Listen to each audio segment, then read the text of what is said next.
So you're wired up. Oh, no, I'm not. Go ahead and plug yourself in.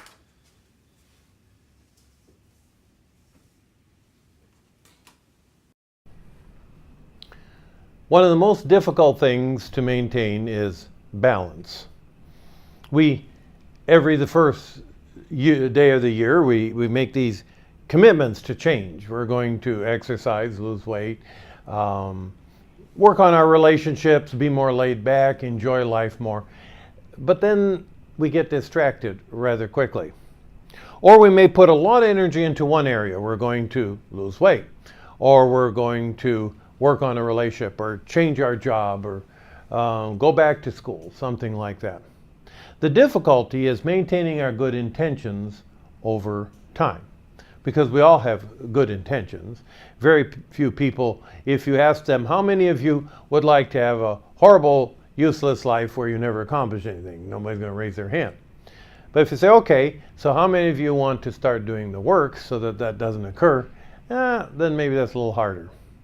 So I find there's a tool that helps us ask ourselves and keep our focus on balance. And there are 5 basic things I think we should ask ourselves. Number 1, how am I doing physically? How am I doing in terms of the important relationships in my life? How am I doing in terms of my schedule? How am I doing at keeping my focus in the now? I have found that so important to keeping us from burning out our brains that it deserves its own question. And then lastly, we spend a lot of time trying to not be messed up. But I found a basic rule in life that if you really want to not get into the negatives, you have to push it out with positives. So we need to say, how am I doing at bringing into my life things that bring it meaning and beauty and wonder, and going beyond simply dealing with the negatives to grabbing a hold of life with gusto? And we need to ask that question. The problem is something called the tyranny of the urgent. Tyranny meaning some ruler that bosses us around. And the urgent things come up and say, well, today you have to do this, this, and this. And yes, there are these more higher and more important responsibilities, but you can get to those later.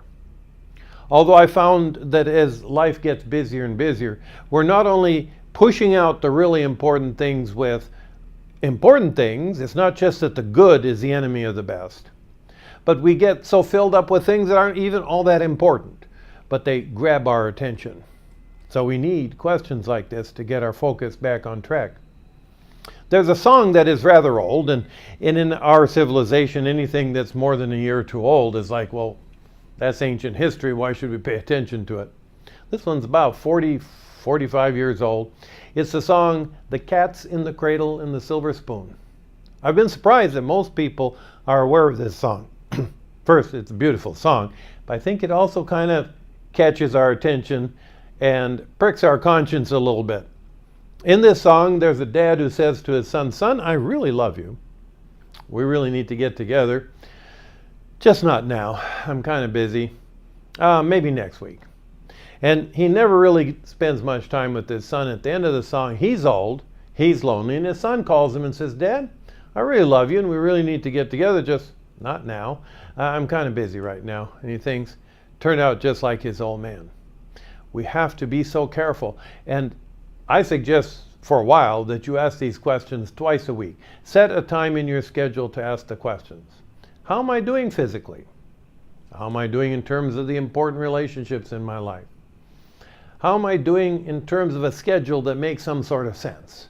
Both for now, both in terms of my health and for long term.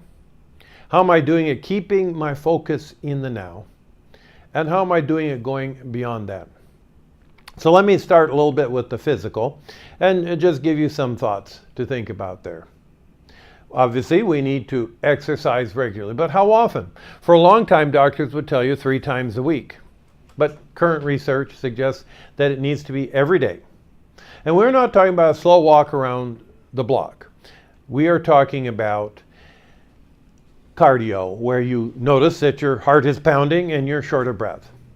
If you do that regularly, the blood supply to the brain, the oxygenation to the blood, and your brain's ability to restore itself, especially while you sleep, is improved.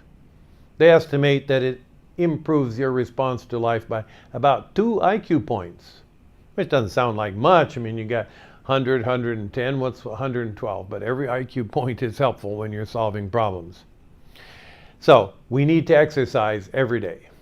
Well, again, when? And we have that difficult thing about we intend to, but just not right now. I ask sometimes, who is the world's best known psychiatrist? And people say, Freud. Or guess somebody else. Nobody's ever guessed Dr. Bell, but that's understandable. The best known psychiatrist is a short man with pointy ears from a different galaxy named Yoda. And he said to his patient, who's saying, I'm trying, he says, there is no such thing. Either do it or don't do it, but none of this trying stuff. So we intend to do well, and so we know we need to exercise, but just not today. You must put it in your schedule. Now, I'm always telling people to do this, but I'm actually doing rather well lately. I purposely purchased a house about 3 blocks from work, and my work has 2 different divisions, about 3 blocks apart, and I got me a bicycle. And when I ride flat out and make sure my heart is pounding and get short of breath, and then I do a little extra riding at night. I build it into my schedule because all the good intentions just wasn't working all that well. The next thing we need to do physically is we need to ask ourselves, are we eating healthy? And most people have a pretty good idea what that is. But again, we make all the little exceptions only to find that we have trouble with weight and with our health due to our intake. Sleep is an interesting thing. Most people don't know why sleep is so important. And for a long time, we really thought that sleep was just a waste of time. One of my heroes is a man named John Wesley, and he was very disciplined, and he saw sleep as a total waste. He got himself down to 4 hours. Don't you try that. There are perhaps rare individuals who can get by on less than 7.5 hours of sleep, but the vast majority cannot. I knew a doctor who ran a hospital in India when I was growing up, and he prided himself in getting by on 4 hours of sleep and still being able to do surgery and a little time for studying and all the other things that it took. But we need our sleep. In fact, they did this research that showed that they gave people 10 positives and 10 negatives to memorize, and they promised them $20 for each thing they remembered the following day, so they could make a good chunk of money. They're quite motivated. If they slept 6 hours or less, they could only remember the negative list. They could not remember the positive list. Important things happen at the end of sleep. And there's a reason for that. When you prick yourself with a pin or something, pretty much anywhere you're going to bleed. But the neurons in your brain aren't all that close to blood supply. They are fed and cleansed by water that circulates. And as you think, the neurons swell. And they pretty much fill up the brain case by the end of the day. And the brain's ability to move water around is impaired. Then, as you sleep, the neurons shrink back to their proper size, and the brain's ability to move water is improved about tenfold. There are these little cells that hold the neurons in place so they don't get all tangled. They're called astrocytes because they look like little stars. And they got these arms that go out and hang on to the neurons, and they begin to twitch. And they work kind of like an agitator in a wash machine, moving the water around. They also have little tubules in them, and when they're twitching, they squirt the water around and move it and start to clean out the debris of our daily metabolism and thinking and bring in nutrients. After about 6 hours, the important stuff begins. That's when, if you're practicing new responses, you have to speed up the neurons that are embodying the new response and give it more impact by growing new connections. And this occurs during those last part of sleep. You have to take memory from the yesterday and fix it into place. That occurs while you're sleeping. You have to restore the neurotransmitters you've used up. You have to make sense out of what happened yesterday and plug it into your worldview. You need a good night's sleep. But every time we ask Americans how long do they sleep, and we average it out, the average is a little less than the last time we checked. The tyranny of the urgent is pushing us around, and we need to fight back against that. So we need to exercise daily till our heart is pounding. We need to eat healthy food. We need to get enough sleep, and we need to watch out for poisons. A lot of people don't understand about why alcohol is so damaging. It's interesting. People with mood swing disorder, bipolar, things like that, the number one thing they treat themselves with is alcohol.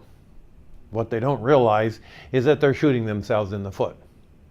See, when you drink alcohol, if you drink enough to get much of an effect, it sucks water out of things. In fact, I'm fairly old. In the old days, they did not add alcohol to our gasoline.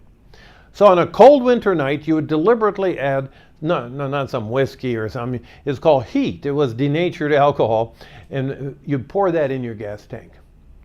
And what it did is it sucked the water out of the air and dried the air so it wouldn't freeze in the gas line. So if you get alcohol where it's high in the blood and low in the nervous system, it pulls the water out of the brain. A lot of people notice that by half hour after they start drinking, they have to go to the bathroom. That water may come from your lungs and muscles, but part of it is brain water. And the brain does not like to be dried out. Then the alcohol diffuses into the brain and pulls water with it, and the brain winds up with more water than it had, and it swells. That's called a hangover.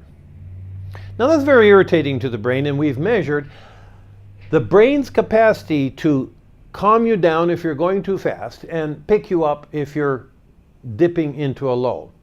And its ability to do a good job is impaired for 1 month.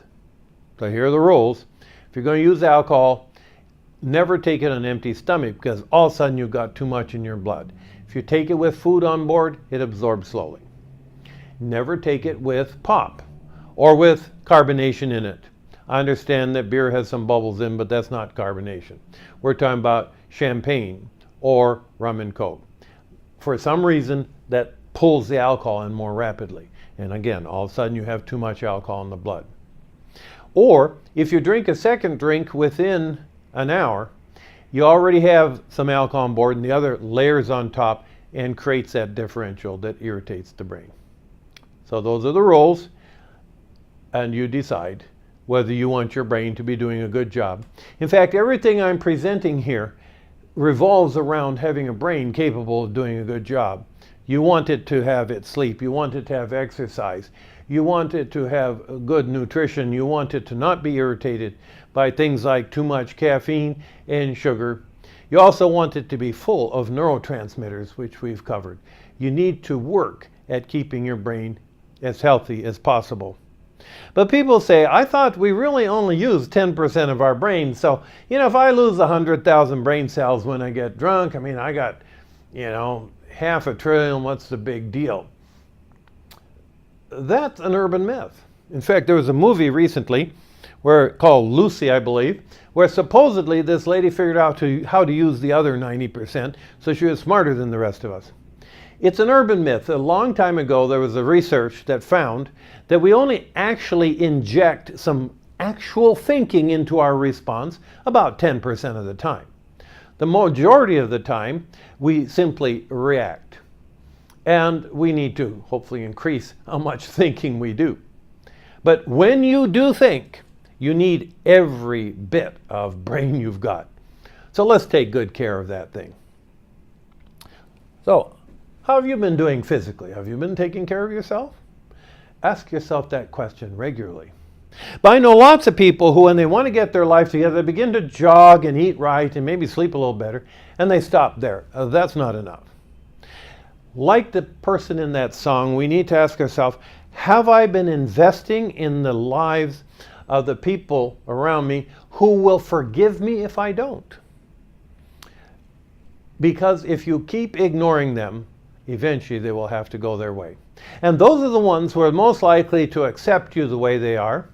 They're the ones who give you a sense of worth and belonging. They're the ones who maybe can give you some feedback that you need to hear but don't really want to, but you know they love you, so you're going to be kept on track by them. Those are the relationships that you need to Ask yourself, have I invested time? And a lot of people have this mistake that they think that as long as the time I spend is high quality, it doesn't matter if there isn't much. Somebody did some research a while back. How much time does a father spend actually interacting with a child each day on the average? Came out to 3 minutes. And during that time, they were usually yelling at him to quit doing something. So you say, well, I do a lot better than that. I sit down and I take my kid to the park for an hour. It's important to not only have quality, but also to have quantity. So ask yourself, have I been investing in maintaining the relationships? Or I keep telling myself, yes, that's important, I'm going to get around to it, but maybe later. I think nowadays we plan to build our careers, get our lives going, and then we're going to go and spend some time with our parents, only to find out they up and die on us. We need to value the people when they're alive and when they're with us. So often I've worked with people depressed because they lost a loved one. And they said, if only I'd spent the time when I could, and now they're gone. The next thing we need to ask ourselves is, does our schedule make any sense? This is one of our most powerful tools at fighting back against this tyranny of the urgent, and for that matter, tyranny of the busy work and the busyness of life. So you look at your schedule, and what you do first is don't try to shape up the schedule. Just become aware of what you do on a daily basis. And then take a look at it and says, is there some time here for me to relax? Is there time for music? Music is very important. It helps our mind maintain its balance and structure and helps our emotions. We need time to play. We grossly underestimate the value of play. Children play a lot and it's essential to their learning things, but we adults need to play. Partly to relax, but partly it allows our brain to practice creativity in a setting where nobody cares. And so we can be creative. You try that at work, they'll fire you. So many of the things we do, we don't do it that way. I'm plagued with a mind that's always saying, here'd be maybe a better way to do things. And my bosses say, nice idea, and ignore me, just go back to work. We need you to, do your admissions and get the paperwork electronic work done now. So we need to play in order to keep our brains creative. We need time to just be quiet. And maybe one of the most important things is we need time to laugh. Not laugh at anybody, but laugh with one another at how insane we all are, and life can be pretty crazy. If you look at life realistically, you got two choices. Either you're going to cry or laugh. And if you laugh, you should calm down and go back at facing things. In fact, in my office, about middle of the afternoon sometimes I get a little strung out, and my wife got me the entire collection of Calvin and Hobbes, and I'll pull that thing out and read 2 or 3 pages and just laugh and laugh, and I find I can go back at handling the stress of life much better. We also need to look at the things that are in our schedule and say, are these here by choice? If you do anything and you feel controlled in having to do that, it's not a choice, and you're irritated by it, your brain will have to put out neurotransmitters to handle that irritation and calm you down. Now, you're going to have to do some things that you consider to be pointless or maybe even stupid, because that's the way work is. I do things at work that I don't think make a whole lot of sense, and I can think of a better way to do it. But right now, you do it this way or get fired, and if you like your job, then you better choose to do things you wouldn't normally choose, because it's part of the overall choice. And so, every week, how am I doing physically? How am I doing at reaching out to important people in my life? Does my schedule make sense? Next, we need to focus in on this issue of focus. It's so easy to be in the moment and have our minds wander. In fact, I'll give you an example. About 10 years ago, my wife was in a car accident, and as a result, she cannot walk long distances. But she wants to get out, so I take her to the mall. People say, how do you and wife and you get along? I say, I push her around a lot. She allows me to take her through the mall in her wheelchair. And I have to watch, because 10 years ago, people would take 2, maybe 3 steps before they started looking. and bang into us if I wasn't careful. Now they'll walk across the entire mall without looking. They are not where they are at. We have to work at coming into the here and now.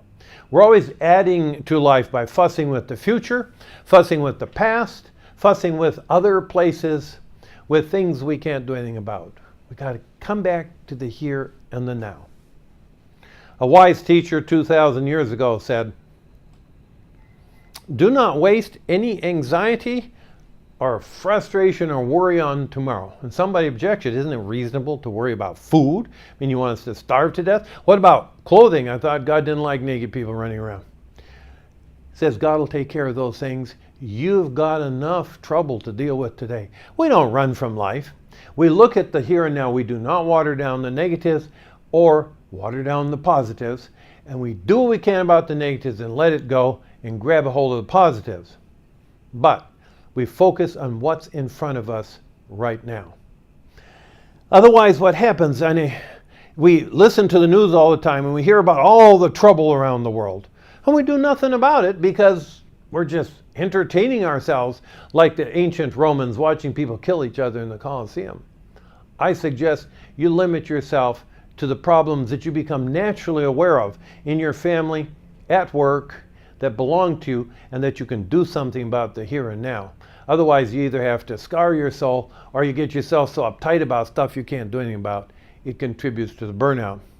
And as I pointed out before, most of my patients suffer from being passionate, responsible, aware.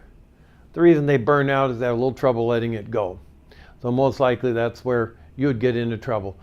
Keep your focus on the here and now. It's kind of like driving a car. If you drive focusing in the rearview mirror, you're going to run into things. But if you don't have a rearview mirror, when you go to make decisions like changing lanes or stopping, you'll get into trouble. So we need to ask ourselves, how does the past try to control my choice and freedom in the present? And keep it from doing that. We can be instructed by the past, but you don't want to be driven by it. Now you can pull off to the side of the road and stare in the rearview mirror to your heart's content, but then you're not going anywhere. And I've seen patients over and over again, they're going to deal with their past and then start to live. They never do start to live. They spend the next 20 years dealing with their past. I suggest that any looking at the past needs to be to help you make a better decision and handle the present. You also have to ask yourself, how does going down this block get me to my final destination? So you have to have some sense of the future. But you don't invest focus, time, and frustration and concern in those. You look out the front of the car and you try to drive well down the block. Focus on the here and now. And then lastly, so often we're so focused on trying to overcome our problems that we don't go on to begin to bring into our life things that are delightful, things that are beautiful, things that are interesting.